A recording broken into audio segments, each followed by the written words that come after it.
नमस्कार, मी life coach पवित्रा। मित्रांनो, बऱ्याच वेळा महिलांच्या मनामध्ये एक खूप मोठा प्रश्न हा असतो की लग्नानंतर मी काही स्वतःची आयडेंटिटी क्रिएट करू शकते का?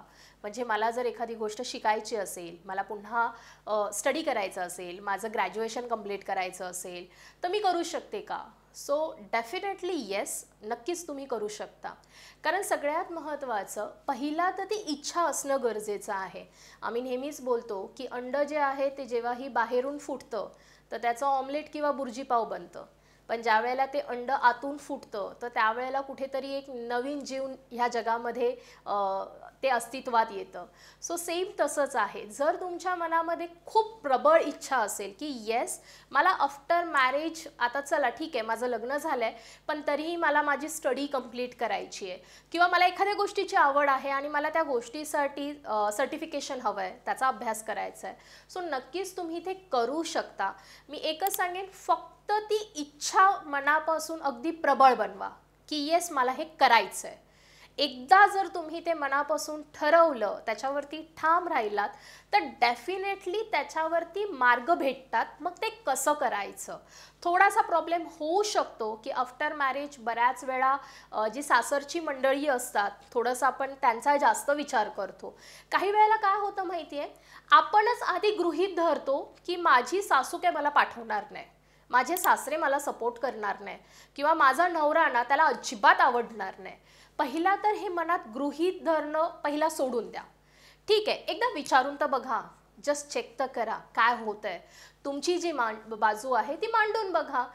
फार फार तर काय होईल ते क्रॉस करतील, ठीक आहे, पण क्रॉस केल्यानंतर जर मी पहिला जे वाक्य म्हटलं, जर तुमची इच्छाशक्ती प्रबळ असेल ना तर नक्की त्यातून मार्ग मिळतील।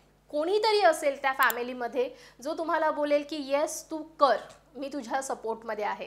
रिसेंटलीच एक अशी गोष्ट घडली, माझ्या ट्रेनिंग्समधली एक महिला, तिला योगामध्ये खूप इंटरेस्ट होता, पुण्यामध्ये त्या राहतात आणि नॉर्मल फॅमिली, 2 मुलं, घरामध्ये त्यांची आई राहते, ॲक्च्युली सासू सासरे गावी असतात, आई राहते आणि हजबंड, ठीक आहे। बऱ्याच वेळा सासू सासरे घरी येत असतात, सो त्यांना खूप टेन्शन आलेलं आणि पुण्या साईडला देन सातारा आणि तिकडची जर फॅमिली असेल तो बऱ्याच वेळा असं होतं ना, ते मॅनेज कसं करायचं, तिकडच्या महिलांना तर घर सांभाळणं हे पहिलं त्यांची प्रायोरिटी असते आणि त्यांना कुठेतरी ना योगा शिकायचा होता, त्याच्यामध्ये त्यांना सर्टिफिकेशन करायचं होतं।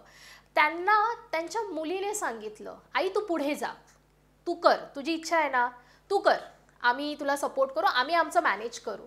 त्या मुलीच्या एका वाक्याने त्यांनी पुण्यामध्ये तिथे ॲडमिशन घेतलं, त्यांचं कॉलेज सुरू झालं आणि आजच्या तारखेला त्या सगळ्या गोष्टी खूप चांगल्या पद्धतीने मॅनेज करतायत। आता रिसेंटली त्यांची एक्झाम झाली आणि खूप त्या खुश आहेत त्या सगळ्या गोष्टींमध्ये। सो मी एकच नेहमी सांगते की गृहीत धरू नका की माझे सासू अशीच आहे, माझे सासरे असेच आहे किंवा माझा नवरा असाच आहे, मला हे मॅनेज करणं डिफिकल्ट जाईल। जर तुम्ही मनात ते डिफिकल्ट विचार केला तर नक्कीच ते तुमच्यासाठी अशक्य राहील, पण जर मनापासून तुम्ही बोललात येस यार मी मॅनेज करू शकते, तर नक्कीच तुम्ही ते इझिली मॅनेज करू शकाल। सो मी नक्कीच सांगेन, ज्याही महिला ज्यांना इच्छा आहे की चला आता मला काहीतरी नवीन शिकायचं आहे, सो आजच तुम्ही निर्णय घ्या आणि त्याच्यावरती पहिली ॲक्शन मीन्स पहिलं काहीतरी पाऊल उचला, कारण ॲक्शन घेतली तर रिझल्ट मिळतील, अदरवाईज फक्त विचार करत बसलात तर हाती काहीच लागणार नाही आहे। सो थँक्यू सो मच आणि तुमच्या पुढच्या करिअरसाठी विश ऑल द बेस्ट।